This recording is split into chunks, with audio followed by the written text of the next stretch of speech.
Before we begin, let us know where you're listening from. After the story, rate it from 1 to 10. Now let's start.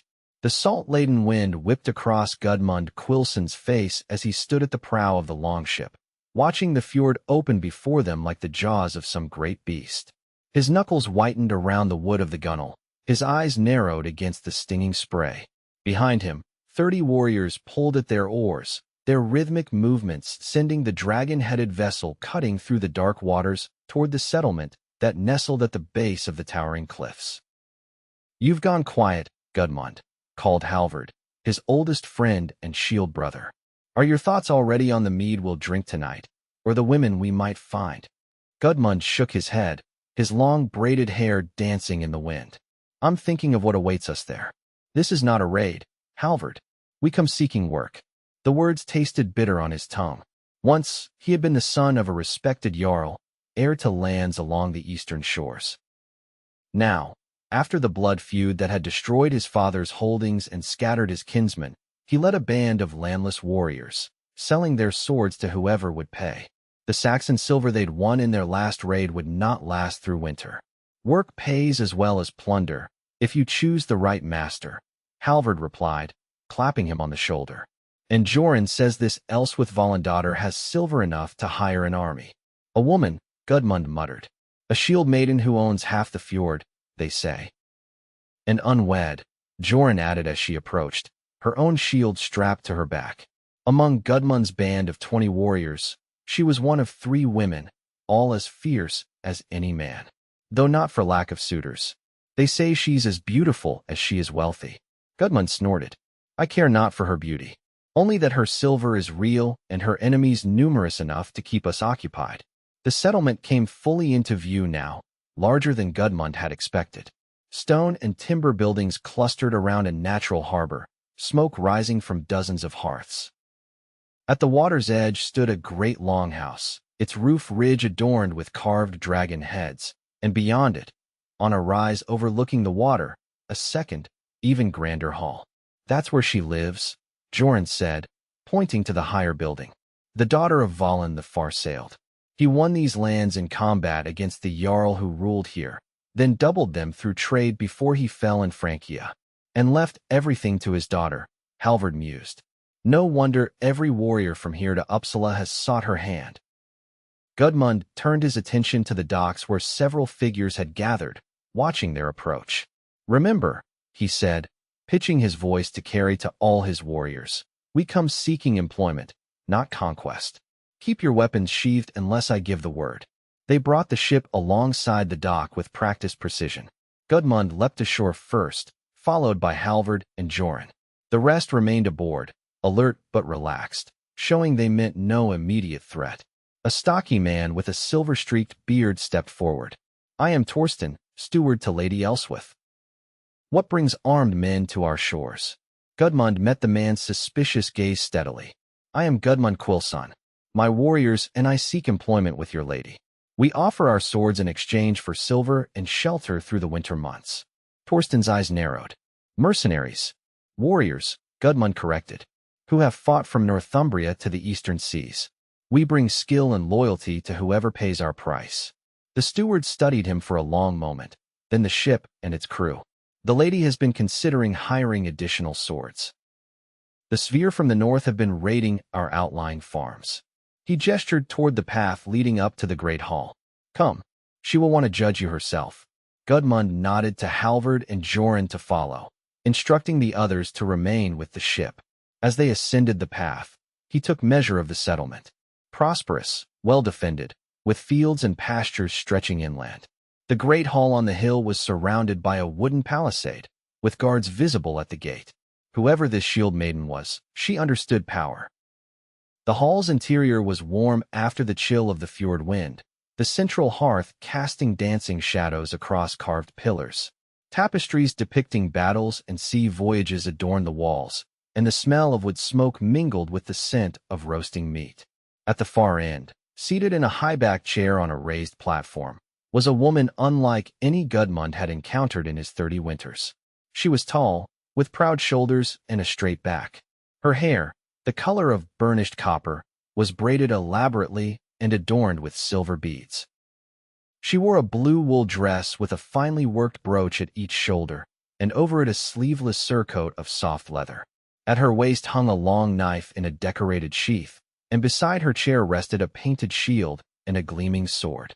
But it was her eyes that captured Gudmund's attention, green as the summer sea, sharp as a freshly honed blade, taking his measure without revealing her thoughts. "Lady Aelswith," Torsten announced, "these warriors seek employment. They are led by Gudmund Quillson." Gudmund stepped forward and inclined his head, not quite a bow, but a gesture of respect. "Lady Quillson," she repeated, her voice clear and commanding. "I know no Jarl by the name of Quill." "My father was Gunnar, called the Quill for his skill with runes," Gudmund replied. "He was Jarl of Fjord until 3 winters passed." Something flickered in her eyes. "Fjord fell to Hakon Bloodaxe." "It did. After Hakon murdered my father under a flag of truce." She studied him with renewed interest. "And you survived." "I was raiding in the west. When I returned, I found my home in ashes, my mother and sisters dead, and my father's head on a spike above the gates." The old rage stirred in his chest, but he kept his voice level. "I gathered what warriors remained loyal, and took what vengeance I could. Hakon lives, but with fewer sons than before. And now you sell your sword." "Now I seek the means to keep my people fed and sheltered," Gudmund corrected. "We are 30 warriors, battle-tested and loyal." Aelswith leaned forward. "And what assurance do I have that you won't turn your swords against me once you're within my walls?" "My word," Gudmund said simply, "and the knowledge that betrayal brings nothing but a quick death and an eternity of wandering, barred from Valhalla." She smiled then, just a slight curve of her lips, but it transformed her face. "Well spoken. Tell me, Gudmund Quillson, what do you know of the Sphere who raid my northern holdings?" "Only what your steward mentioned. But I have fought their kind before. They come in small bands, test defenses, take what they can carry, and retreat before a full response can be mounted." "Precisely. They have grown bolder this past season. 3 farmsteads burned, good people killed or taken as thralls." Her fingers tapped against the arm of her chair. "What would you propose? Not to wait for them to strike, but to hunt them in their own territory. Find their camps, their ships, strike when they least expect it." Aelswith exchanged a glance with Torsten, then nodded. "My thoughts exactly." "Very well, Gudmund Quillson. I will hire your swords until the spring thaw. Silver for each warrior, food and shelter here in the settlement, and a share of whatever plunder you take from the sphere." "And who commands these expeditions?" "Your steward." "I do," she replied, rising from her chair. Standing, she was nearly as tall as Gudmund. "Did you think I was merely a wealthy woman playing at power? I have led warriors since I was 16. My father taught me the sword before he taught me the loom." Gudmund felt a stirring of admiration despite himself. "Then we shall serve at your command, Lady Aelswith. But know that my warriors follow me. I speak for them in all things." She descended from the platform to stand before him, close enough that he could see the faint freckles across her nose, smell the juniper oil in her hair. "Then you and I will need to find common ground, Gudmund Quillson. I do not share authority easily, nor do I bend the knee without cause," he returned, holding her gaze. The tension between them crackled like lightning before a storm. Then, unexpectedly, she laughed, a warm, genuine sound that seemed to surprise even her. "I think this arrangement may prove more interesting than I anticipated," she said. "Come, we will discuss terms over meat and mead. Your journey must have left you hungry." As they shared the meal, Gudmund learned more about Aelswith's holdings. Her father had been a Danish warrior who had won the Fjord in combat, then expanded his territory through alliances and strategic marriages. Her mother had been a Saxon noblewoman, captured in a raid but eventually wed properly, bringing with her knowledge of Roman methods of agriculture and governance. Aelswith had been raised with both traditions, educated beyond most women, or men, of the North. She spoke not only the Norse tongue, but Saxon and Frankish as well. When her father fell in battle 5 years past, she had taken control of his lands and holdings, fending off both suitors and challengers with equal determination. "And your Saxon kin?" Gudmund asked as they sat by the hearth, the evening drawing on. "Do they not call you to their Christian God and softer ways?" Her green eyes flashed. My mother's people disowned her when she chose to stay with my father rather than return as damaged goods. And I am my father's daughter first. The gods of the north are in my blood. Yet you bear a Saxon name. My mother's small victory, she acknowledged with a slight smile. Though here I am called Asa more often than not. It means goddess in our tongue. It suits you, Gudmund said, then immediately regretted the familiarity. But Aelswith merely raised an eyebrow, amusement playing across her features. Careful, Gudmund Quillson. I've hired your sword, not your flattery. The following days established a routine. Gudmund's warriors were given quarters in a long building near the shore, while he, as their leader, was housed in the great hall itself, in a small chamber off the main room.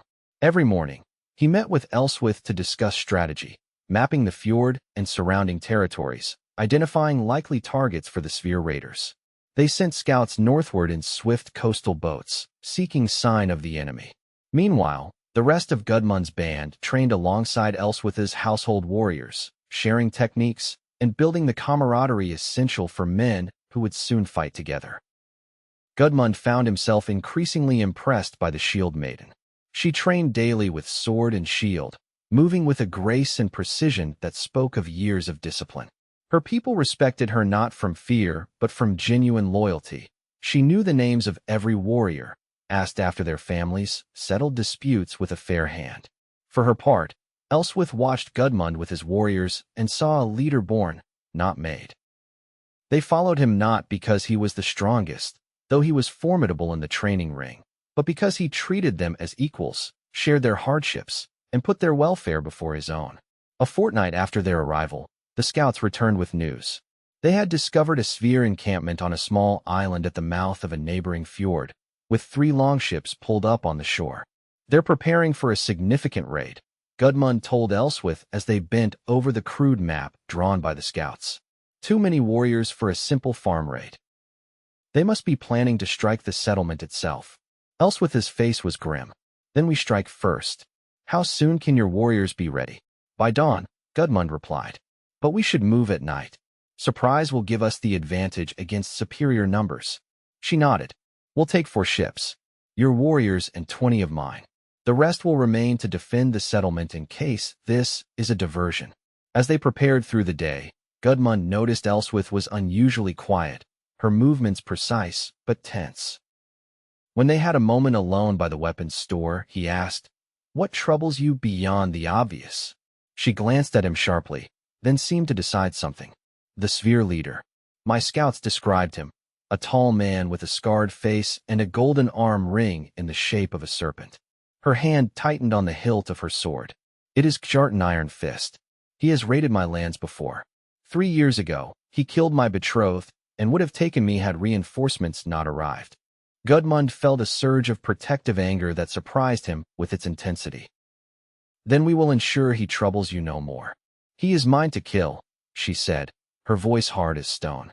I have sworn it by all the gods. As you wish, Gudmund agreed. But should you fall, know that I will complete your oath. Something passed between them then, an understanding deeper than words. Aelswith reached out impulsively and clasped his forearm in a warrior's grip. May the All-Father watch over us both tonight, Gudmund Quillson. They sailed with the falling tide, for ships gliding silently through the darkening waters. The oarsmen pulled with muffled strokes, no voices raised in song or battle cry. Gudmund stood at Aelswith's side in the lead ship, both armored for war, their shields ready. The Sphere camp came into view around midnight, fires burning on the beach, silhouettes of men moving about, voices carrying across the water. They were celebrating, confident in their security, many already deep in their cups.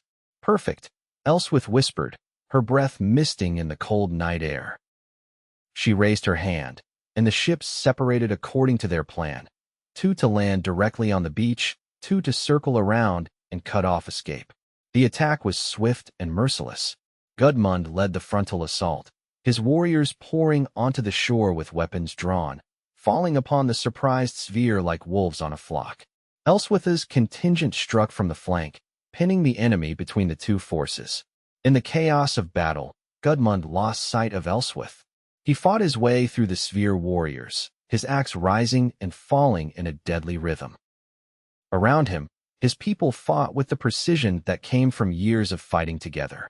The sphere, despite their surprise, rallied quickly. They were experienced raiders, and they fought with the desperation of men who knew defeat meant death. A huge warrior with a scarred face and a golden arm ring appeared through the press of bodies, cutting down two of Aelswith's men with powerful sweeps of a massive sword. Kjartan Iron Fist. Gudmund started toward him, but before he could close the distance, a slender figure interposed itself. Aelswith, her shield raised, her sword gleaming in the firelight. "Remember me, Oathbreaker," she called, her voice carrying over the din of battle. Kjartan's face twisted in recognition. "The half-Saxon bitch. I should have taken your head along with your lovers." "You'll have your chance to try," she replied, and attacked. Gudmund wanted to go to her aid, but three sphere warriors blocked his path, forcing him to defend himself. By the time he dispatched them, the duel between Aelswith and Kjartan had moved further up the beach, away from the main fighting. Kjartan had strength and reach, but Aelswith was quicker, dancing around his powerful blows, striking where his guard was weakest. Still, he was a formidable opponent.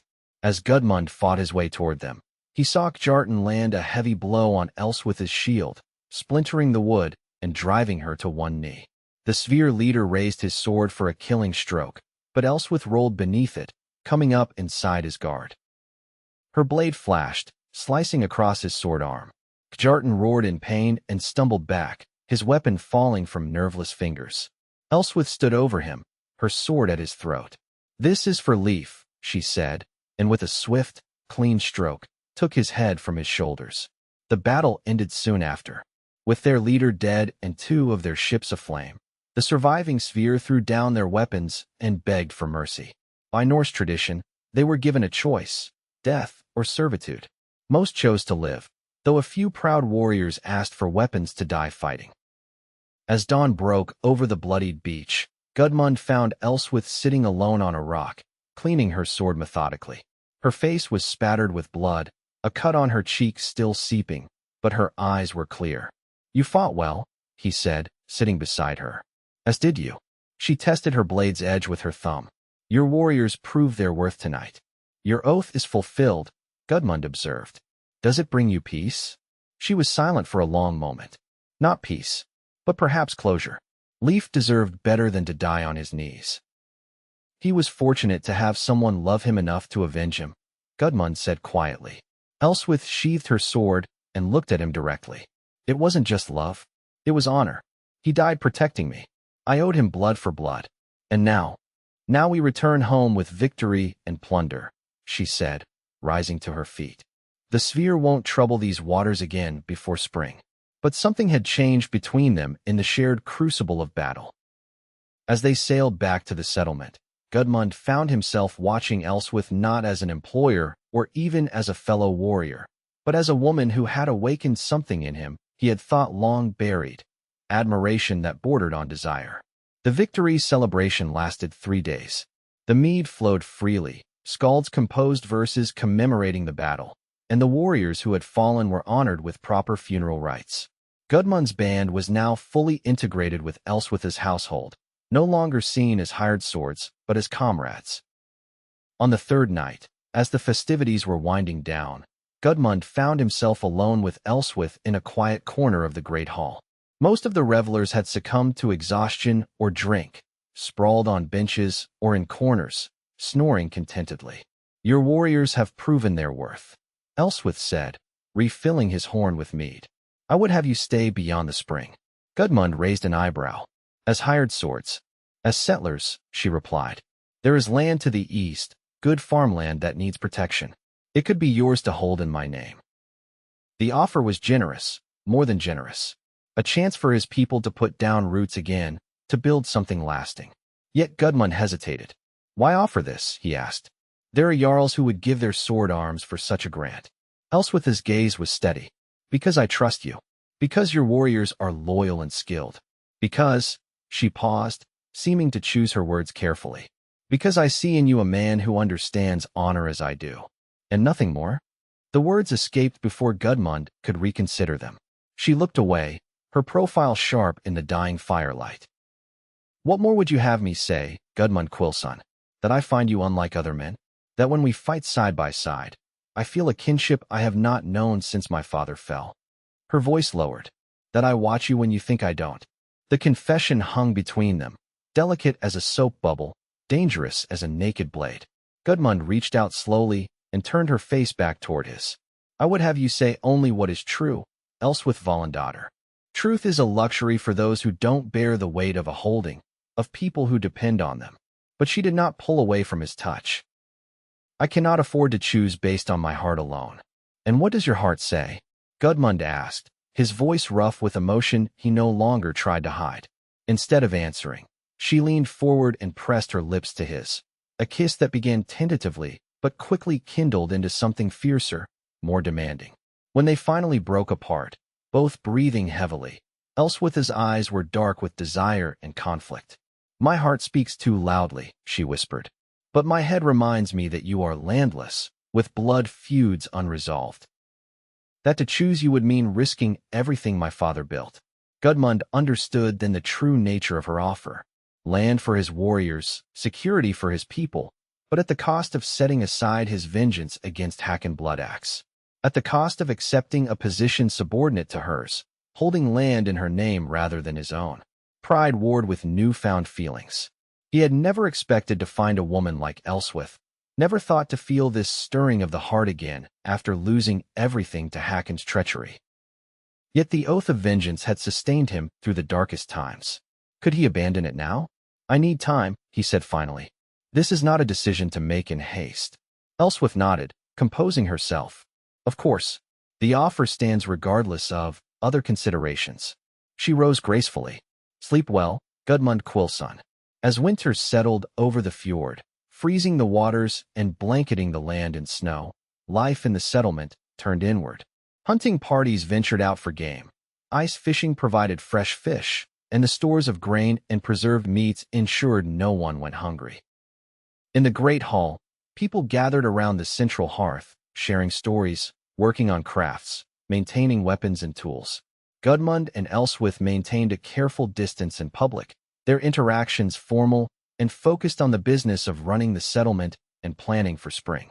But in private moments, a shared cup of warmed mead late at night, a solitary walk along the frozen shore, a chance meeting in the quiet of the weapons store, the attraction between them grew. They spoke of their pasts, of the weight of responsibility each carried. Gudmund told her of his childhood at Fjord, of his father's wisdom and his mother's strength. Aelswith shared stories of her Saxon mother teaching her to read Latin manuscripts by candlelight, of her father taking her on her first raid when she was 15. "He gave me a choice," she told Gudmund as they sat by the hearth one night, long after the rest of the household had retired. "To stay and manage the holding or to sail with him. I chose the ship. And now you do both," Gudmund observed. "Rule here and lead in battle." "As must any jarl," she replied. "As you did, before Hakon's treachery." The name hung between them, a reminder of the choice Gudmund had yet to make. "Tell me of him," Aelswith said softly. "Of Hakon Bloodaxe." Gudmund's jaw tightened. "What is there to tell? He envied my father's prosperity. He invited him to a feast under a flag of truce, got him drunk, and murdered him in his sleep. Then he sent his warriors to Fjord to finish what he'd started. And you lost everything." "Not everything," Gudmund corrected. "I still have my honor. My oath of vengeance." Aelswith was quiet for a long moment. "And if you fulfill this oath? If Hakon falls by your hand, what then?" It was a question Gudmund had rarely allowed himself to consider. Vengeance had been his North Star, guiding all his decisions. "Then I rebuild, find land, establish a new holding for my people. As you could do here," she pointed out. "Without more bloodshed." Gudmund shook his head. "You don't understand. It's not just about land or position. It's about justice, about honor. My father's soul cannot rest in Valhalla until his murder is avenged." "I understand better than you know," Aelswith said, her green eyes reflecting the firelight. "Why do you think I pursued Kjartan so relentlessly? But there comes a point, Gudmund, when we must decide whether we serve the dead or the living." The winter solstice brought the traditional celebrations, sacrifices to the gods for the return of the sun, feasting that lasted from sunset to sunset, and the exchange of oath gifts among warriors and kin. Gudmund presented Aelswith with a silver arm ring he had taken from a Saxon thane years before, its intricate knotwork reflecting both Norse and Saxon artistry. She gave him a finely crafted knife with a handle of polished walrus ivory, its blade pattern welded by her settlement's best smith. They exchanged the gifts publicly, as befitted their positions, but the look that passed between them spoke of deeper meanings, of promises not yet voiced. That night, after the festivities had wound down, Gudmund found Aelswith waiting by his chamber door. "It is solstice night," she said simply. "A time when the gods draw closer to the world of men, when oaths sworn carry special weight." She stepped into his chamber without waiting for an invitation, and Gudmund followed, his heart pounding. The small room was warm, a brazier providing both heat and dim, reddish light. Aelswith turned to face him, her copper hair loose around her shoulders, her eyes dark with purpose. "I have made my decision," she said. "Whatever yours may be, I would have you know mine." She reached for him then, drawing him into a kiss that left no doubt about her intentions. Gudmund responded with equal fervor, months of restraint dissolving in the heat of their shared desire. They came together with the intensity of a storm breaking, hands exploring, bodies pressing close, breath mingling. Later, lying tangled in furs, Aelswith's head resting on his chest, Gudmund felt a peace he had not known since before his father's death. The rightness of holding her, of being with her, seemed to reach into the very core of his being. "I love you," he said, the words simple but profound in the quiet darkness. Aelswith raised herself on one elbow to look at him, her hair falling like a curtain around them. "And I you. But love alone cannot sustain us. There must be choices made, paths chosen." "I know." Gudmund traced the line of her jaw with his fingertips. "I have been thinking about what you said, about serving the dead or the living. And my father would not want me to sacrifice a future for the sake of his past," Gudmund said slowly. "He taught me that a jarl's first duty is to his people. My warriors have followed me faithfully, but they deserve more than endless wandering, more than the uncertainty of mercenary life." Hope flickered in Aelswith's eyes. "Does this mean you'll accept my offer? Take the eastern lands." "Yes," Gudmund said, "but not as your subordinate. Not as a man holding land in your name." Her expression grew guarded. "What then?" "As your husband," Gudmund said. "Equal partners in all things. Your lands and mine joined not by patronage, but by marriage." Aelswith sat up fully, the furs falling away from her shoulders. "You ask much."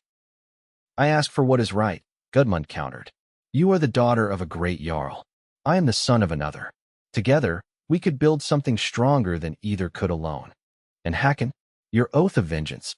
Gudmund sat up beside her. "It remains, but it need not define my every action. Hakon will fall eventually, by my hand or another's. The gods will see to that. Meanwhile, life continues. Our people need leadership now, not promises of justice someday." Aelswith was silent for a long moment, her expression thoughtful. Then she smiled, a slow, radiant smile that transformed her face. "My father once told me that a wise ruler knows when to stand firm and when to bend. I have stood firm for 5 years, refusing every offer of marriage, every alliance that would diminish my authority." She took Gudmund's hands in hers. "But with you, I do not feel I am bending. Rather, we are growing stronger together, like two saplings that twine around each other as they reach for the sky." "Is that a yes?"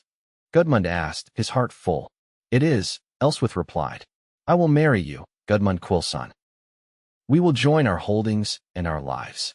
And if Hakon Bloodaxe dares to threaten what we build, he will face not just your vengeance, but mine as well." They were married at the spring equinox, when the days and nights stood in perfect balance. The ceremony took place at the edge of the fjord, with the sun breaking through clouds to shine on the assembled warriors and villagers. Gudmund wore a fine tunic of blue wool, a silver Thor's hammer hanging at his neck. Aelswith was resplendent in a dress of deep green, silver brooches at her shoulders, her copper hair crowned with a circlet of twisted silver wire. They exchanged rings and swords, spoke the traditional oaths, and sealed their union with blood mingled in a sacred bowl and with mead shared from a single cup. The celebration that followed lasted 3 days, with feasting, contests of strength and skill, and gifts exchanged among all the people of the settlement. On the 4th day, as they stood together watching the sunrise over the fjord, Aelswith leaned against Gudmund's shoulder. "Do you regret your decision?" she asked. "To set aside your quest for vengeance?" Gudmund shook his head. "Not set aside. Postponed, perhaps. And no, I have no regrets. My father would approve, I think. He always said that building was harder than destroying, and more worthy.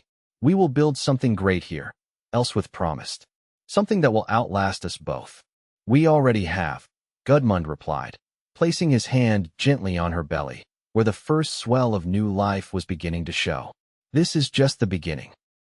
As if in answer, a pair of ravens flew overhead, circling once before winging away toward the rising sun. Hugin and Munin, thought and memory, the Allfather's messengers. An omen of favor from the gods themselves.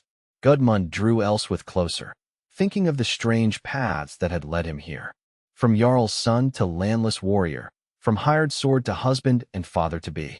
Once he had owned half a fjord through birthright. Now he would share one through love. The gods worked in mysterious ways indeed. "Come," Aelswith said, turning toward the great hall. "There is much to do. The sphere will test our defenses again when the seas grow calm. And we should send word to the southern settlements about increased trade. And I should check on the new fortifications at the eastern farms," Gudmund added. "Halvard reports they're nearly complete." Hand in hand, they walked back toward the hall, toward their shared future, leaving footprints in the morning dew that sparkled like scattered silver in the growing light.